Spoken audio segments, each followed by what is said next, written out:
Next कुसुम कालिया माता जी, और उसके बाद सपना पुनिया माता जी। हरे कृष्णा प्रभु जी। यस। हरे कृष्ण। हरे कृष्णा। हरे कृष्णा माता जी। किष्किंधा कांड। वसंत ऋतु में पंपा सरोवर के आसपास फैली मंत्र मुक्त कर देने वाली सुंदरता को देखकर राम के हृदय में सीता के साथ की हुई प्रेम पूर्ण लीलाओं की याद ताजा हो उठी और इस कारण से उनका दुख और अधिक गहरा हो गया। निरंतर सीता का ही स्मरण करते हुए राम के मन में विचार उठा कि क्या सीता भी उनसे बिछुड़ कर जीवित रह सकती है, ये भी विशेषकर बसंत की ऋतु में। अपनी असहनीय पीड़ा को व्यक्त करते हुए राम शोक से भरकर विलाप कर उठे, हे लक्ष्मण, ये चैत्र का महीना है और नीले रंग की ये गहरी झील कितनी मोहक हो उठी है। ये प्रेम की ऋतु है और समस्त वृक्षों और फलों से लदे हुए हैं। जरा चटक लाल रंग के फूलों से भरे कर्णिकार के वृक्षों को देखो। इसके फूलों की लाल पंखुड़ियों की वर्षा ने घास के हरे कालीन को लाल चित्रों से रंग दिया है। सीता के बिना जीवन निरर्थक प्रतीत होता है। जब वह मेरे साथ थी तो मैं प्रसन्न था, परंतु अब उनकी यादों से मुझे पीड़ा होती है। अब मुझे कोयल की कूक सुनाई देती है तो मुझे सीता के मधुर स्वर की याद आती है। अब मुझे लहरों पर तैरते कमल के गुलाबी रंग के फूल दिखते हैं तो सीता की आंखें याद आती हैं। सौम्य सुगंधित हवा प्रवाहित होने पर मुझे सीता की सुगंधित सांसों की याद आती है। हे लक्ष्मण, ये बसंत अत्यंत क्रूर है, ये दुख मेरे लिए असहनीय हो उठा है। मैं सीता के बिना अधिक समय तक जीवित नहीं रह सकता। बेहतर यही होगा कि तुम अयोध्या लौट जाओ और भरत की सेवा करो, जबकि मैं यहीं रहकर अपने प्राण त्याग दूंगा। राम के मन में थोड़ी आशा का संचार करने के इरादे से लक्ष्मण बोले, मेरे प्रिय भाई, ये मानने का कोई कारण नहीं है कि सीता जीवित और सकुशल नहीं है। रावण चाहे जहां भी रहता हो, चाहे वह स्वर्ग में हो या पृथ्वी में, समुद्र में, समुद्र के अंदर हो या पाताल लोक में हो, हम उसे खोज निकालेंगे और हमारा क्रोध उसका अंत कर देगा। अपने इस व्यर्थ शोक को त्याग दें और सीता को खोज निकालने का संकल्प करें। हम अपने गंभीर प्रयासों से सफलता प्राप्त कर सकते हैं, ना कि विलाप करके। ऊपर कर। लक्ष्मण द्वारा सतर्क किए जाने के कारण राम ने अपने प्राणांतक अवसाद का त्याग कर दिया। एक दूसरे से बातें करते हुए राम व लक्ष्मण ऋष्यमुख पर्वत पर पहुंच गए। सुग्रीव को बहुत दूर से ही आते वो दिख गए। उन्हें बाली के सहयोगी समझकर सुग्रीव बहुत भयभीत हो उठे। वे अपने सहयोगियों के साथ शीघ्र ही मतंग ऋषि के आश्रम में शरण लेने के लिए चल पड़े, क्योंकि मतंग ऋषि के चमत्कार से यह स्थान सुरक्षित था। परंतु फिर भी सुग्रीव इतने भयभीत और बेचैन थे कि वह एक पर्वत शिखर से दूसरे पर्वत शिखर तक भटकते रहे और एक पल के लिए भी शांत होकर नहीं बैठ पाए। हनुमान अपने परेशान स्वामी से बोले, आपको बाली से इतना अधिक भयभीत होने की आवश्यकता नहीं है। चंचल मन वानर होने के कारण आप जल्दबाजी में ऐसे निष्कर्ष तक पहुंच जाते हैं जो ध्यान से विचार करने मात्र में ही बदल जाता है। सुग्रीव बोले, यहाँ आ रहे ये लोग भले ही बाली के मित्र ना हो, परंतु निश्चित ही वे खतरनाक जान पड़ते हैं। वे देवों के देव प्रतीत होते हैं और उनके पास धनुष बाण और तलवारें हैं। याद रखो कि बाली अत्यंत धूर्त है और उसके बहुत सारे मित्र हैं। मेरे प्रिय हनुमान, मैं चाहता हूं कि तुम मुझे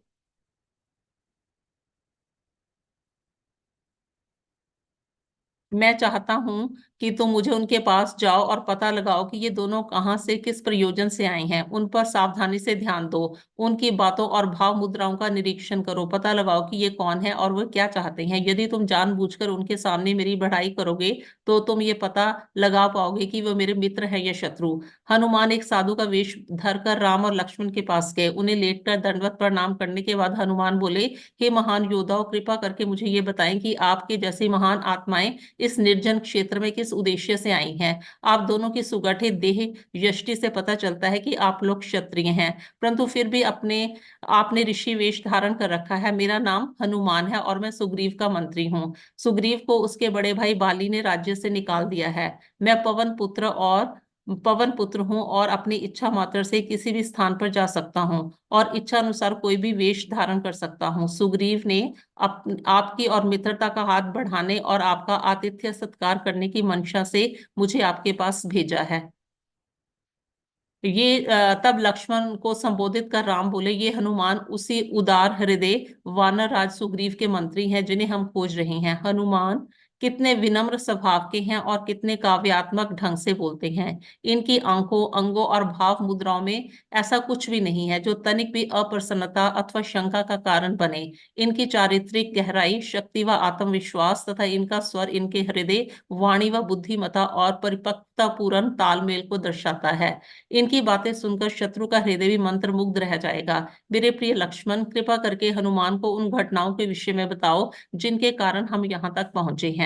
लक्ष्मण बोले, ये हमारा सौभाग्य है कि हमारी आपसे भेंट हो गई है, क्योंकि हम सुग्रीव के साथ मित्रता करने के लिए बड़ी उत्सुकता से उन्हें खोज रहे थे।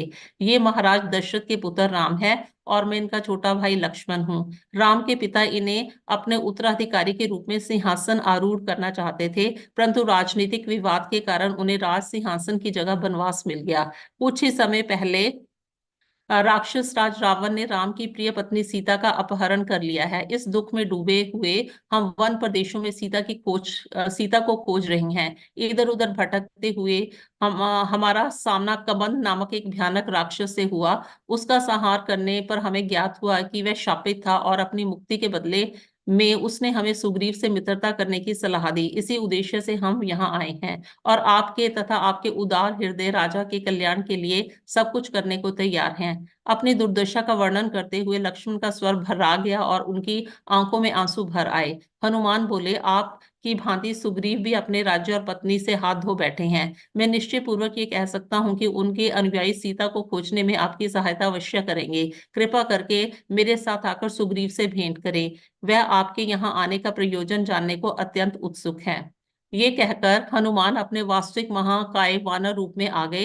राम व लक्ष्मण को अपने कंधों पर बिठाकर वह तत्काल पर श्रवण पर्वत को चले गए। सुग्रीव को राम के मित्रता पूर्ण इरादे की सूचना देने के लिए पहले हनुमान अकेले ही उनके पास गए। फिर सुग्रीव ने साधु वेश धारण किया और वह राम व लक्ष्मण से मिलने गए। उनके पास पहुंचते ही सुग्रीव ने उनकी और मित्रता का हाथ बढ़ाया। ये देखकर राम ने उन्हें गले तत्काल ही अपना हाथ आगे बढ़ाकर वानर राजा सुग्रीव का हाथ थाम लिया और उन्हें गले से लगा लिया। राम व सुग्रीव की मित्रता को औपचारिक रूप से सुदृढ़ करने के लिए लक्ष्मण ने उन दोनों के बीच पवित्र अग्नि प्रज्वलित की। समारोह पूर्वक अग्नि की प्रदक्षिणा करने के बाद राम व सुग्रीव ने प्रसन्नता पूर्वक एक दूसरे को देखा। सुग्रीव बोले, मेरे प्रिय राम, आज से मैं और आप एक दूसरे के कष्टों और प्रसन्नता के साझीदार हो गए हैं। ये कहकर सुग्रीव ने साल वृक्ष की फूलों से भरी एक डाल तोड़कर राम के बैठने के लिए उसे जमीन पर स्थापित कर दिया।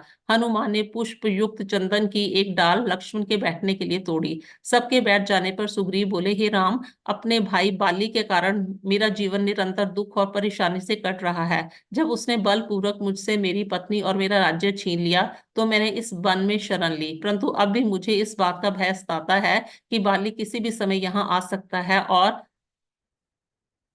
इस प्रकार मुझे एक पल के लिए भी मानसिक शांति नहीं मिलती है।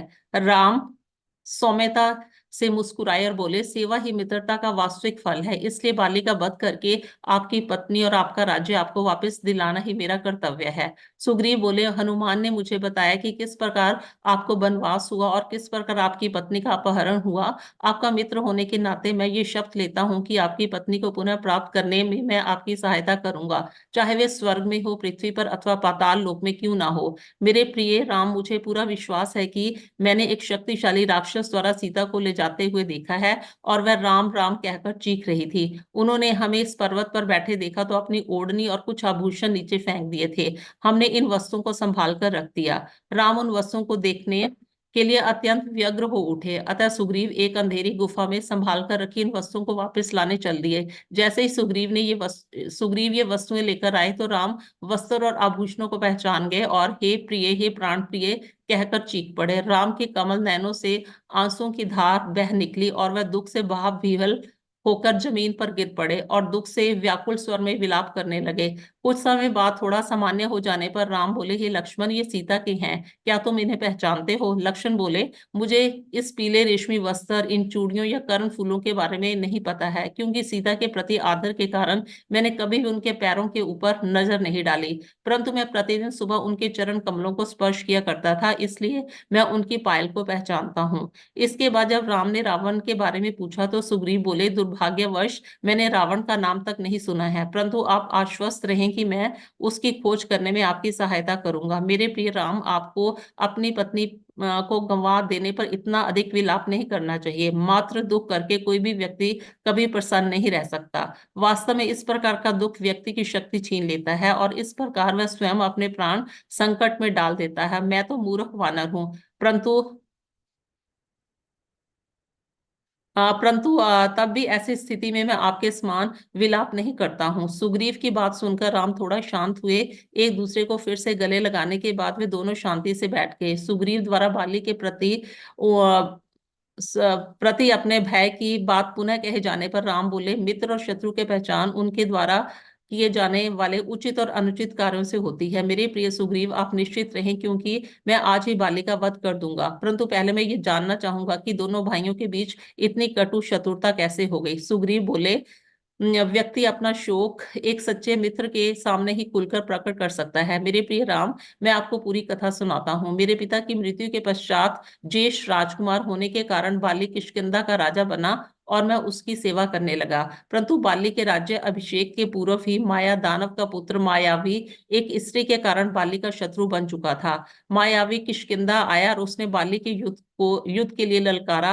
मैंने और उसकी पत्नियों ने उसे ऐसा न करने के लिए रोकने का प्रयास किया, परंतु क्रोध से कुपित बाली अपने शत्रु से लड़ने के लिए राजमहल से बाहर निकल गया। मैं भी अपने भाई के पीछे चल पड़ा और जब मायावी ने हम दोनों को देखा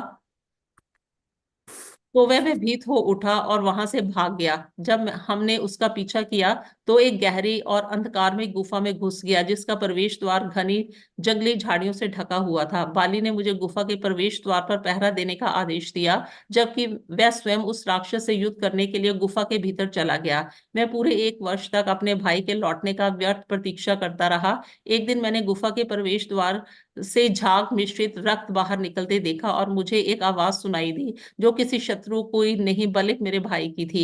मैंने सोचा कि बाली की मृत्यु हो गई है। मैंने गुफा के प्रवेश द्वार को एक विशाल चट्टान से बंद कर दिया और फिर अपने भाई को दिवंगत आत्मा के कल्याण के लिए जल अर्पित किया। जब मैं किष्किंधा वापस लौटा तो मंत्रियों ने मुझे सिंहासन आरूढ़ कर दिया और मैं न्याय उचित ढंग से राजकाज संभालने लगा। कुछ समय पश्चात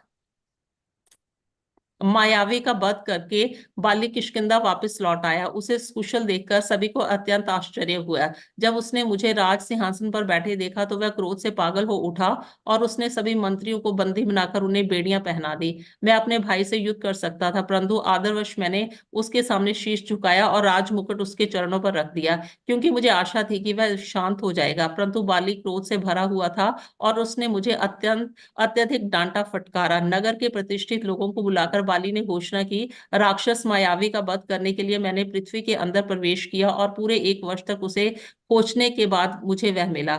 मैंने मायावी को उसके समस्त संबंधियों सहित मार डाला, जिससे इतना रक्त बहा कि गुफा रक्त से भर गई और मुझे इससे बाहर निकलने में बहुत कठिनाई हुई। अंततः किसी प्रकार जब मैं गुफा के प्रवेश द्वार पर पहुंचा तो मैंने पाया कि एक विशाल चट्टान से प्रवेश द्वार को बंद कर दिया गया है। मैंने बार बार सुग्रीव को आवाज लगाई। जब मुझे कोई उत्तर नहीं मिला तो मैंने लात मारकर वह चट्टान हटा दी और घर लौट आया।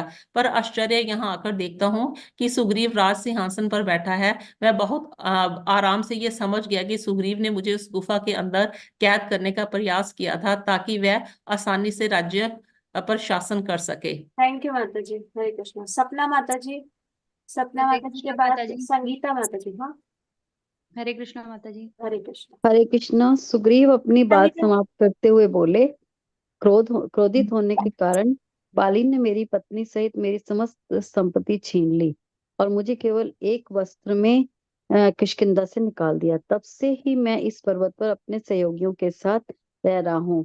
राम बोले, मेरे प्रिय सुग्रीव, आप निश्चिंत रहें कि मैं बाली का वध कर दूंगा, ताकि आप अपनी पत्नी और अपना राज्य वापस पा सकें। किंतु सुग्रीव को बाली का वध करने के लिए राम के पर्याप्त रूप से शक्तिशाली होने पर संदेह था, इसलिए अपने भाई की शक्तियों का वर्णन करते हुए सुग्रीव ने यह कथा सुनाई। एक समय की बात है, तब दुदुम्बी नामक एक भयानक राक्षस हुआ करता था और वह भैंसे का रूप धारण करके पृथ्वी पर विचरण करता करता था। जब वह समुद्र तट पर पहुंचा तो उसने समुद्र को युद्ध करने के लिए ललकारा। समुद्र देव तब दुदुम्बी के समक्ष प्रकट होकर बोले, हे असुर श्रेष्ठ, मैं आपका उचित प्रतिद्वंदी बनने की सामर्थ्य नहीं रखता। मेरा सुझाव है कि आप भगवान शिव के ससुर हिमालय राज हिमवान के पास जाएं। समुद्र देव को युद्ध करने से डरता देख दुदुम्बी हिमालय राज के पास गया और उसकी चोटियों को चकनाचूर करने लगा। तब हिमवान एक पर्वत शिखर पर प्रकट हुए और बोले, मैं अनेक अहिंसक व शांति प्रिय ऋषि मुनियों की शरण स्थली हूँ और युद्ध कला में आकुशल हूँ। हे असुर श्रेष्ठ, कृपा करके हमें शांति से रहने दें और कोई गड़बड़ी ना फैलाएं। तब उस क्रुद्ध राक्षस ने पूछा कि वह किससे लड़े और दुदुम्बी को हिमवान ने अपने भाई व इंद्र के पुत्र बाली के बारे में बताया। यह सुनकर दुदुम्बी किष्किंधा पहुंच गया और जोर जोर से चिंघाड़ते हुए उसने धरती को अपने खुरों से खोदकर उलट पुलट करना और विशाल वृक्षों को उखाड़ कर फेंकना और नगर के दरवाजों को अपने सींगों से गिराना आरंभ कर दिया। बाली तत्काल बाहर निकला और उसने उस अहंकारी राक्षस को युद्ध के लिए ललकारा। थोड़ी देर तक एक दूसरे को कटु शब्द कहने के बाद बाली ने दुदुम्बी को सींग से पकड़ लिया और उसे घुमाकर जमीन पर पटक दिया, जिससे उस राक्षस के कानों से खून बहने लगा। दोनों के बीच घमासान मच गया और वे एक दूसरे पर प्राणांतक वार करने लगे, परंतु शीघ्र ही वह राक्षस कमजोर पड़ने लगा। यह देखकर बाली ने दुदुम्बी को हवा में उछालकर अपनी पूरी शक्ति से जमीन पर पटक दिया। दुदुम्बी के शरीर के प्रत्येक अंग से रक्त की भीषण धार बह निकली और अंततः उसने प्राण त्याग दिए। फिर बाली ने दुदुम्बी के मृत शरीर को उठाकर अपने सिर के ऊपर घुमाया और उसे 6 किलोमीटर दूर फेंक दिया। जिस समय उस राक्षस की मृत देह हवा में उड़कर दूर जाने लगी, तब उसकी देह से निकल रही रक्त की बूंदें मतंग ऋषि के आश्रम की धरती पर गिरी। यह देखकर वह महान ऋषि कुपित हो उठे और आश्चर्य करने लगे कि किस मूर्ख ने यह कार्य किया है। मतंग ऋषि को जब ये पता चला कि बाली ने उस राक्षस का वध किया है, तो उन्होंने बाली को शाप देकर कहा, यदि यह वानर कभी मेरे आश्रम के 6 किलोमीटर की परिधि में आया तो उसकी तत्क्षण मृत्यु हो जाएगी। यदि उसके मंत्री यहाँ आए तो वे हजारों वर्ष तक पत्थर की मूर्ति बने रहेंगे। अंत में सुग्रीव बोले, बाली ने ऋषि को समझाने बुझाने का प्रयास किया, परंतु वह ऐसा करने में सफल नहीं हो पाया। उसी समय से वह इस स्थान पर आने से डरता है। दुदुम्बे की सूखी हड्डियों पर वाली मृत देह आप दूर वहां पर देख सकते हैं। इसे देखकर आप स्वयं ही ये कल्पना कर सकते हैं कि दुदुम्बी कितना शक्तिशाली रहा होगा। ऐसे में आप बाली को पराजित करने की आशा कैसे करते हैं? बाली का वध करने की राम की क्षमता पर सुग्रीव को संदेह करते देख लक्ष्मण को हंसी आई। उन्होंने पूछा, आपके विचार से राम ऐसा क्या कार्य करें ताकि आपको उनकी शक्तियों पर विश्वास हो जाए? सुग्रीव बोले, इस स्थान पर बाली ने एक बार साल के 7 विशाल वृक्षों को 7 बाणों से भेद दिया था। यदि राम इनमें से किसी एक वृक्ष को एक बाण से भेद पाए और फिर दुदुम्बी के अवशेष को अपने पैर से 200 धनुष की दूरी तक फेंक पाए, तो मैं समझूंगा कि वे बाली से युद्ध करने का उचित सामर्थ्य रखते हैं। यह सुनकर राम ने बिना किसी प्रयास के दुदुम्बी के कंकाल को अपने पैर के अंगूठे से उठा लिया और हंसते हुए उसे अनेक किलोमीटर दूर फेंक दिया। परंतु सुग्रीव बोले, जिस समय बाली ने राक्षस की देह फेंकी थी, तब मांस व रक्त से युक्त इसकी देह अत्यंत भारी थी और राक्षस के साथ युद्ध करने के कारण बाली थका हुआ था। क्योंकि यह कंकाल अब अपेक्षाकृत हल्का है, इसलिए इस बात का निर्णय करना असंभव है कि राम और बाली में अधिक शक्तिशाली कौन है।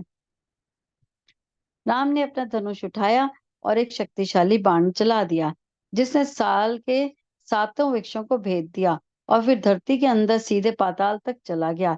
1 घंटे के बाद वह बाण वहां से लौटा और राम के तरकश में वापस समा गया। सुग्रीव सचमुच आश्चर्यचकित रह गए। उन्होंने अत्यंत श्रद्धापूर्वक राम के चरण कमलों में प्रणाम किया। राम ने उन्हें उठाकर गले से लगा लिया। इसके बाद राम बोले, आइए अब हम किष्किंधा चलें।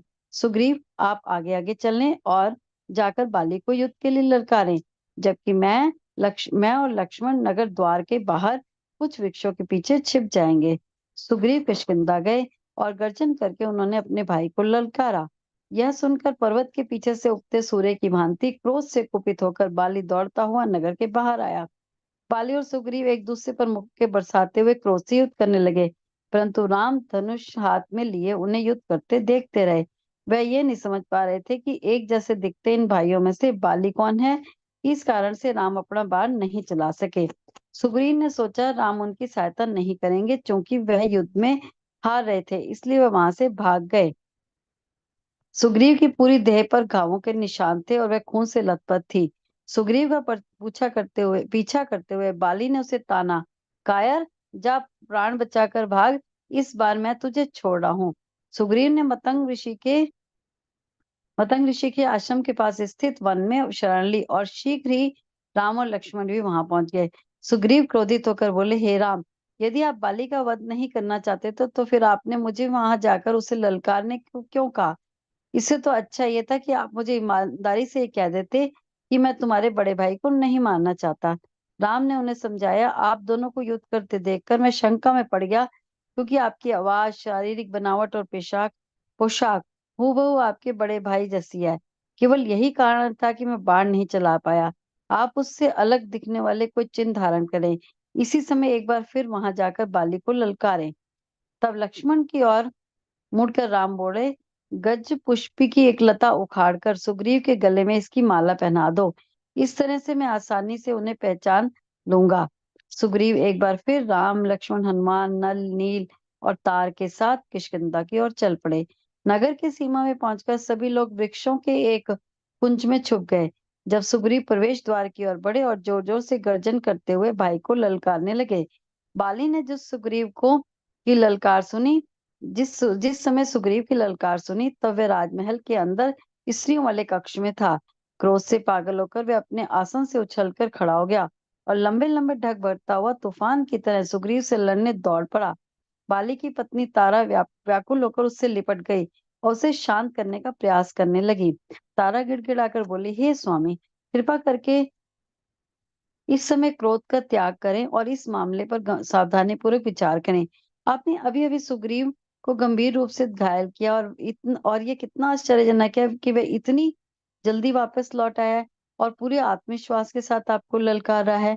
मुझे निश्चित तौर पर ऐसा जान पड़ता है कि आपके भाई के साथ कोई अत्यंत शक्तिशाली मित्र है और यही कारण है कि वह इतने गर्व से आपको ललकारने का साहस कर रहा है। हमारे पुत्र अंगद को उसके जासूसों ने बताया कि राम व लक्ष्मण यहाँ आए हैं। उन्होंने सुग्रीव से मित्रता कर लिया है। राम के पास भगवान विष्णु के समान बल है और उन्हें पराजित करना असंभव है। इसलिए आपको उनसे वैर मोल लेने का जोखिम नहीं उठाना चाहिए। क्यों ना आप सुग्रीव को अपना उत्तराधिकारी बनाकर इस झगड़े को समाप्त कर दें और इस तरह राम की मित्रता भी प्राप्त कर लें। परंतु बाली के सिर पर काल मंडरा रहा था, इसलिए उसने यह अच्छी सलाह नहीं मानी और बोला, मैं अपने छोटे भाई का ऐसा अहंकार सहन नहीं कर सकता। जहां तक राम का प्रश्न है तो उनसे मेरा कोई वैर नहीं है। वे एक महान क्षत्रिय हैं और इसलिए मुझे इस बात का डर नहीं है कि वे किसी ऐसे निरपराध व्यक्ति पर आक्रमण करेंगे जिससे कि उनका कोई वैर नहीं है। बाली क्रोध से फुफकारता हुआ तेजी से नगर के बाहर दौड़ पड़ा और सुग्रीव के साथ घमासान युद्ध में भिड़ गया। पहले की ही भांति शीघ्र ही बाली अपने छोटे भाई पर हावी हो गया। तब सुग्रीव ने राम को इशारा किया कि अब उसकी शक्ति चूक रही है। राम ये समझ गए कि सुग्रीव परास्त होने को है, इसलिए उन्होंने अपने धनुष की प्रत्यंचा पर एक शक्तिशाली बाण चढ़ा दिया। बिजली जैसी चमक के साथ उठते उस बाण ने बाली के सीने को भेद दिया। खून से लथपथ होकर बाली जमीन पर गिर पड़ा, परंतु उसके प्राण नहीं निकले, क्योंकि उसने अपने पिता महाराज इंद्र की दी हुई सोने की दिव्य माला पहनी हुई थी। अच्छा, राम और लक्ष्मण वृक्षों के कुंज से बाहर निकलकर मरणासन बाली के पास पहुंचे। आवेश से भरकर बाली ने राम को कटु और घृणास्पद शब्दों से फटकार कर कहा, मैंने तो सुना था कि आप एक धर्मात्मा और न्यायी राजा हैं और आप दयालु और शूरवीर हैं। मैंने ये कल्पना भी नहीं की थी कि आप इतने तुच्छ और कपटी होंगे। गंदगी से भरे किसी कूप की भांति आप सद्गुणों का बाहरी बाहरी दिखावा करते हैं, परंतु आपके पापपूर्ण कार्य आपके दुष्टता से भरे हृदय का पर्दाफाश कर देते हैं। मैंने सुग्रीव से युद्ध इसलिए किया क्योंकि मुझे विश्वास था कि आप मुझ पर आक्रमण नहीं करेंगे। स्वयं को क्षत्रिय और शूरवीर कहने वाला कोई व्यक्ति भला युद्ध लड़ते दो व्यक्तियों में से किसी एक को कैसे मार सकता है, जबकि उसके साथ उस व्यक्ति की कोई शत्रुता भी ना हो। मैंने कभी भी ना आपको कोई हानि पहुंचाई, ना ही कभी आपका अपमान किया। मैंने आपके राज्य पर कभी आक्रमण नहीं किया। तब भला ऐसे अन्यायपूर्ण ढंग से मुझ पर वार करके आपको क्या मिल गया? क्या मिल गया? आपने पुण्य आत्माओं के मध्य क्या मिल गया? पुण्य आत्माओं के मध्य आप अपने इस कार्य को कैसे न्यायोचित ठहराएंगे? यदि आपने ईमानदारी के साथ युद्ध किया होता तो मेरी जगह पर आप अभी यहाँ पर गिरे पड़े होते। जिस प्रकार एक सर्प किसी सोए व्यक्ति को धोखे से डसता है, उसी प्रकार आपने चोरी छुपे मुझ पर बाण चलाया। मैं आपको चुनौती देता हूँ कि आप अपने इस पापपूर्ण कार्य को सही सिद्ध करें। राम बोले, तुम्हें आक्षेप यह दर्शाते हैं कि तुम्हें सच्ची नैतिकता के बारे में तनिक भी ज्ञान नहीं है। अपने चंचल चित्त के कारण वानर स्वभाव से ही छिचोर होते हैं। तुम एक वानर हो और तुम्हारे सलाहकार भी वानर हैं, इसलिए तुम धर्म को नहीं समझ सकते। समस्त पर्वतों, वनों और नदियों सहित यह संपूर्ण पृथ्वी इक्ष्वाकु राजवंश के शासन के अधीन है। सभी मनुष्यों और पशु पक्षियों पर इक्ष्वाकु राजवंश के शासकों का पूर्ण अधिकार है। उनके पास किसी को भी दंडित या पुरस्कृत करने की शक्ति है। वह तुम हो जिसने लोभ और वासना के वशीभूत होकर पाप कार्य किया है। तुमने अपने छोटे भाई की पत्नी रूमा को छीन लिया और उसके साथ अपनी पत्नी के समान आनंद भोग किया। अपने इस पाप के कारण तुम मेरे हाथों से मृत्यु पाने के अधिकारी हो। हरे कृष्णा जो माता जी। व्यक्ति थैंक यू माता जी। सपना माता जी। हरे कृष्णा। हरे कृष्णा माता जी। जो व्यक्ति अपनी पुत्री, पुत्र वधु, बहन या छोटे भाई की पत्नी के साथ शारीरिक संबंध बनाता है, उसके लिए मृत्युदंड ही सर्वाधिक उचित है। यदि एक राजा किसी पापी को दंडित नहीं करता तो वह स्वयं पापी बन जाता है। यही कारण है कि मैंने तुम्हारा वध करने और सुग्रीव को उसकी पत्नी तथा राज्य दिलाने का वचन दिया था। इसके अतिरिक्त शिकार के दौरान बेपरवाह पशु पक्षियों पर छिपकर बाण चलाना एक मान्य क्षत्रिय परंपरा है। चूंकि तुम केवल एक वानर हो, इसलिए मेरे इस कार्य में कोई भी दोष नहीं है। यह सुनकर वाली को अपने अक्षम्य कार्यों पर ग्लानि महसूस हुई। श्रद्धा पूर्वक अपने दोनों हाथ जोड़कर वह बोला, मैं यह स्वीकार करता हूँ कि आपने सत्य कहा है। अपने पापों की अनदेखी करने और अपने अतिशय अहंकार के कारण ही मैंने आप पर आरोप लगाने का दुस्साहस किया। मेरे प्रिय राम, मेरी आपसे विनती है कि आप मेरे और मेरी पत्नी तारा के पुत्र अंगद की रक्षा करें। मेरी मृत्यु का समाचार सुनकर वह निश्चित ही स्वयं को अनाथ व असहाय महसूस करेगा। मैंने मूर्खतावश आपसे जो अपशब्द कहे और आप पर अन्यायपूर्ण कार्य करने का जो आरोप लगाया, उसके लिए कृपा करके मुझे क्षमा करें। राम ने वाली को अंगद की देखभाल करने का आश्वासन दिया। तारा को जब अपने पति की पराजय का समाचार मिला तो वह दौड़ती हुई अपने पुत्र के साथ नगर के बाहर आई।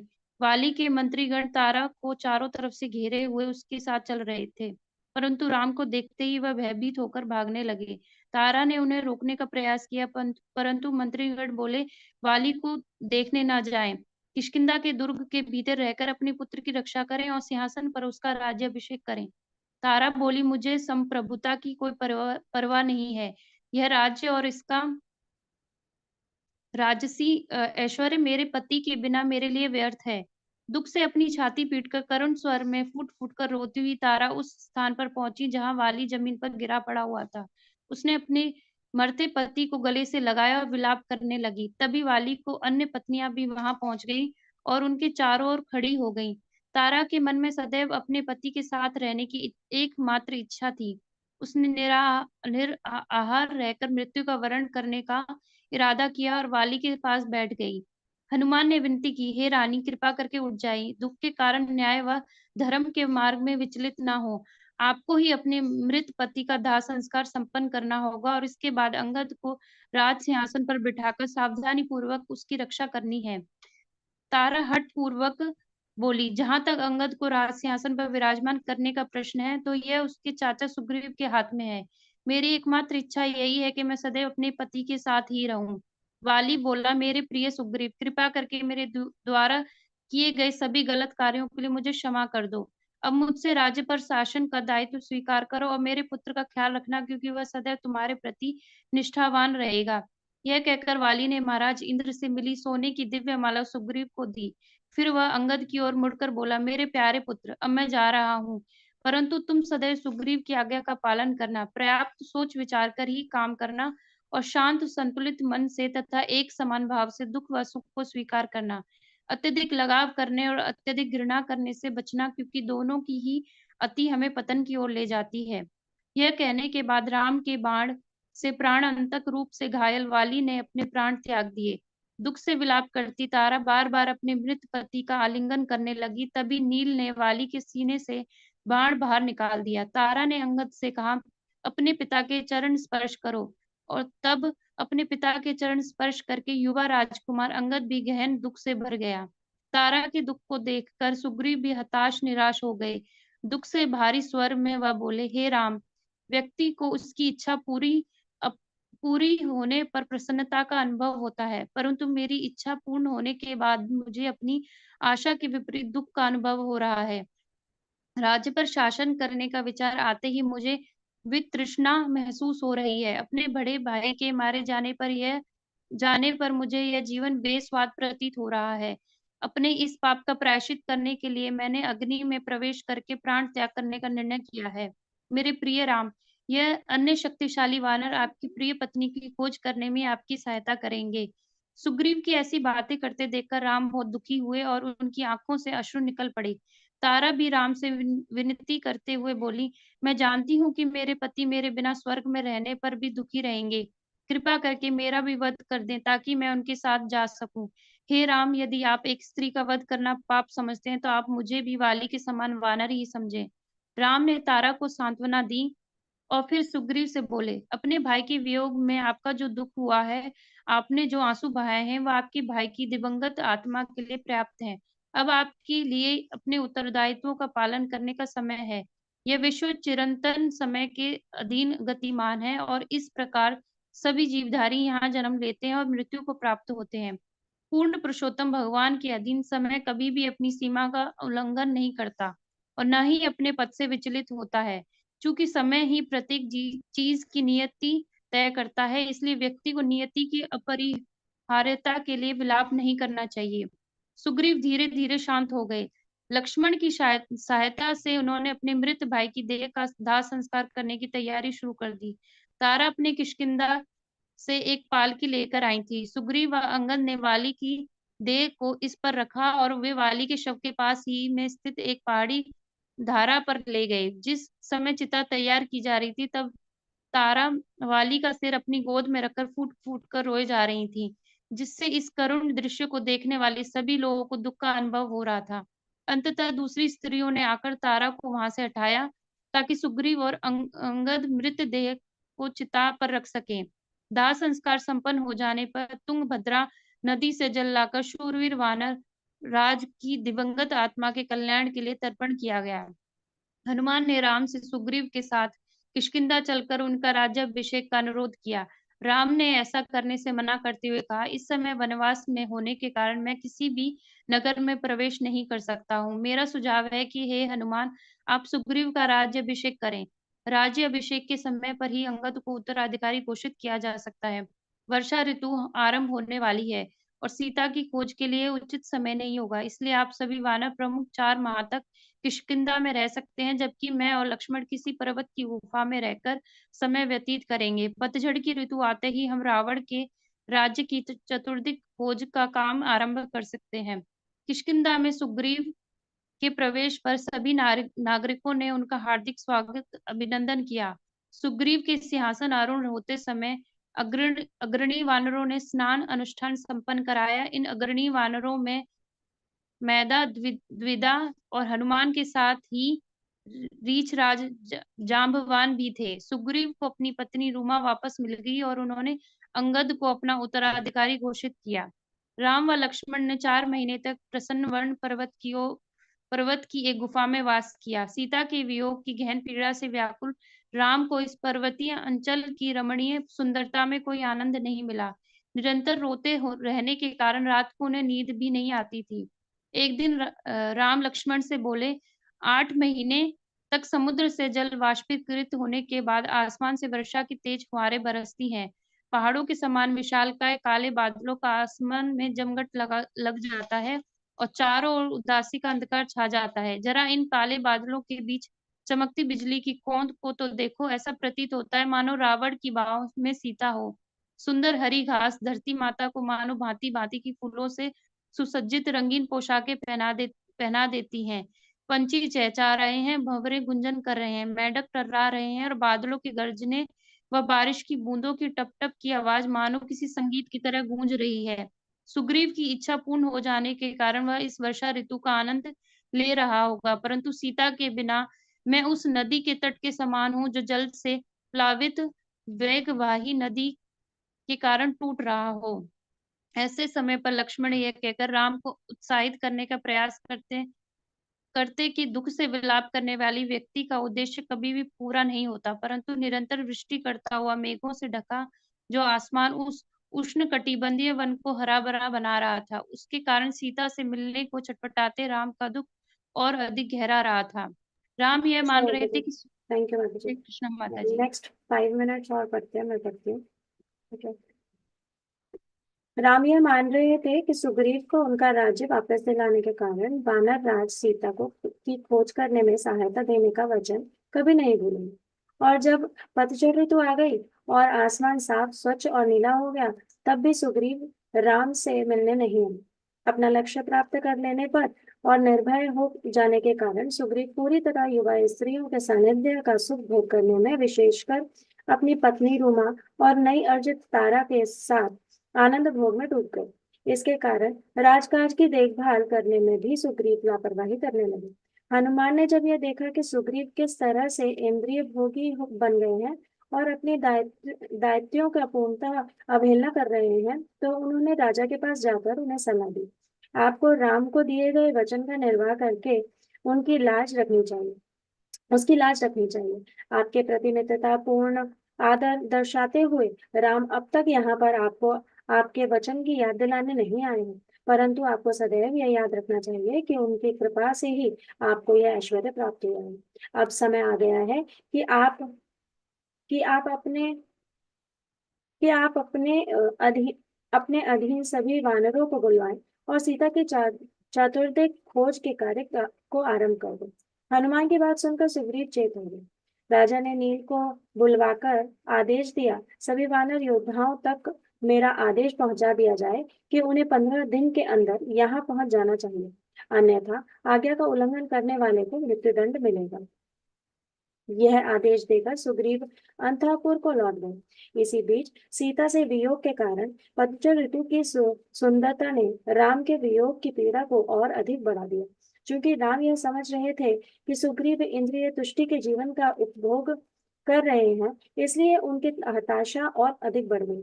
राम का दुख देखकर लक्ष्मण की भी निराश हो गए और उन्होंने राम को प्रसन्न करने का बहुत अधिक प्रयास किया। एक दिन राम बोले, अब पतझड़ ऋतु भी आ गई है, जमीन सूख कर खस्तो सख्त हो गया है और हवा ताजगी से बह रही है। सैन्य अभियान आरंभ करने के लिए यह सर्वथा उचित समय है, परंतु सुग्रीव अब भी नहीं आए। ऐसा प्रतीत होता है कि अगणित स्त्रियों के साथ इंद्रिय भोग में डूबे होने के कारण वह दायित्व निभाने की अपनी चेतना गंवा चुके हैं। मेरे प्रिय लक्ष्मण, मैं चाहता हूँ कि तुम किष्किंधा जाकर सुग्रीव को मेरी ओर से धिक्कारते हुए कहना कि हे वानरराज, आपके समान वचन न निभाने वाले व्यक्ति सभी जीवों में निकृष्ट होता है। मैं यह देखकर आश्चर्यचकित हूँ कि आपको अपने बड़े भाई का वध करने वाले मुझसे वचन नहीं निभाने का तनिक भी भय नहीं है। मैं आपको चेतावनी देता हूँ कि यदि आपने सीता को खोजने में मेरी सहायता करने का वचन नहीं निभाया, तो मैं स्वयं किष्किंधा आकर आपके समस्त संबंधियों सहित आपका वध कर दूंगी। राम को इस प्रकार अत्यधिक क्रोध में देखकर लक्ष्मण भी क्रोध से भर उठे।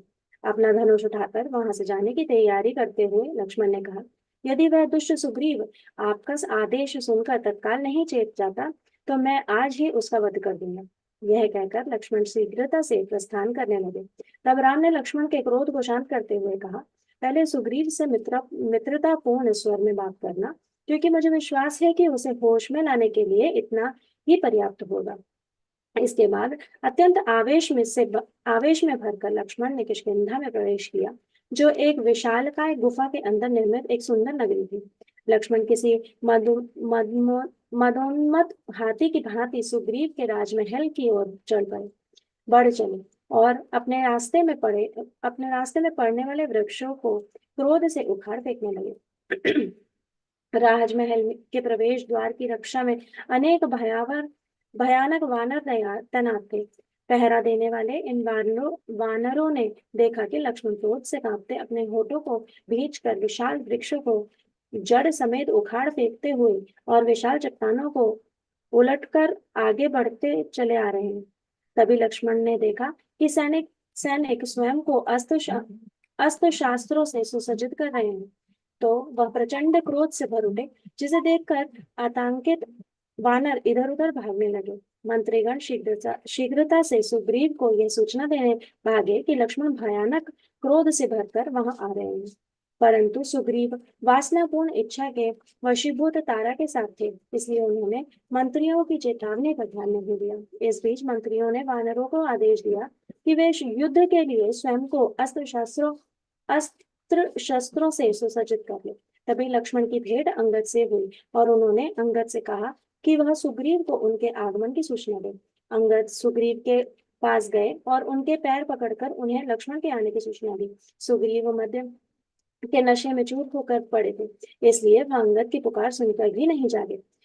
जब लक्ष्मण के भय से थर थर कांपते अनेक वानर वहां पहुंचे, तब कहीं जाकर उनके शोर से सुग्रीव की आंख खुली।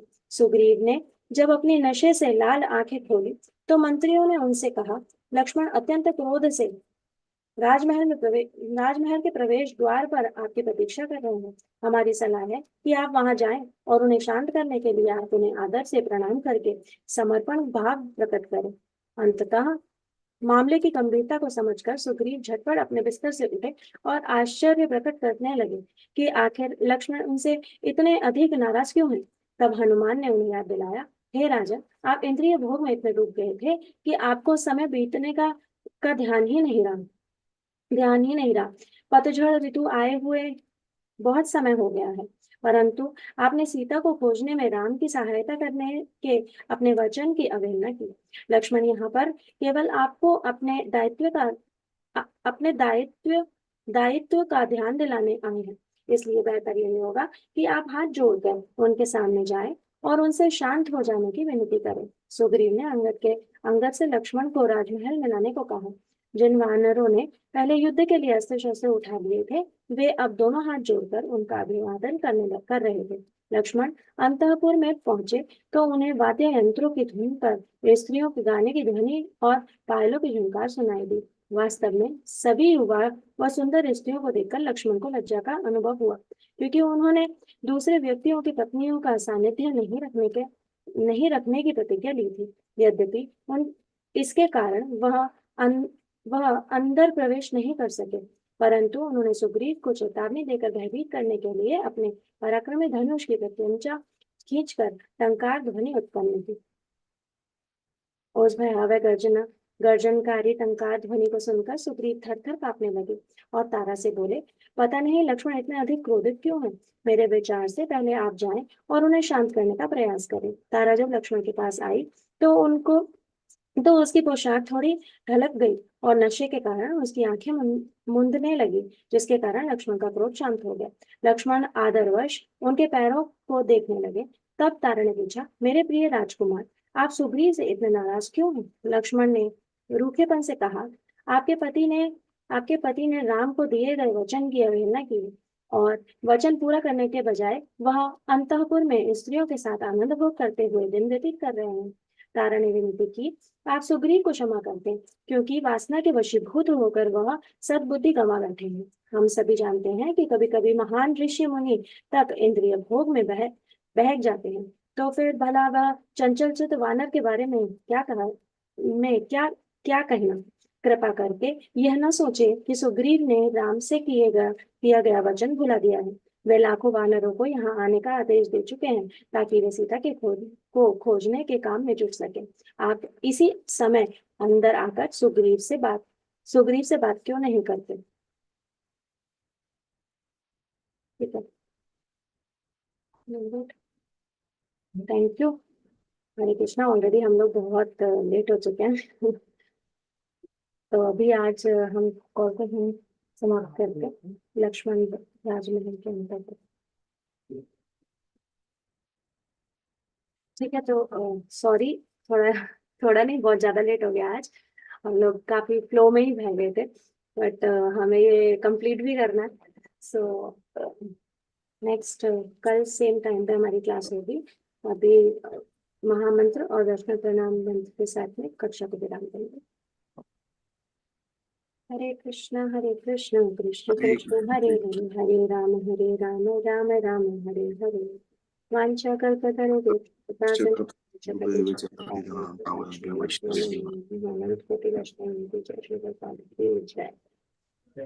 जय श्री राम सभी को।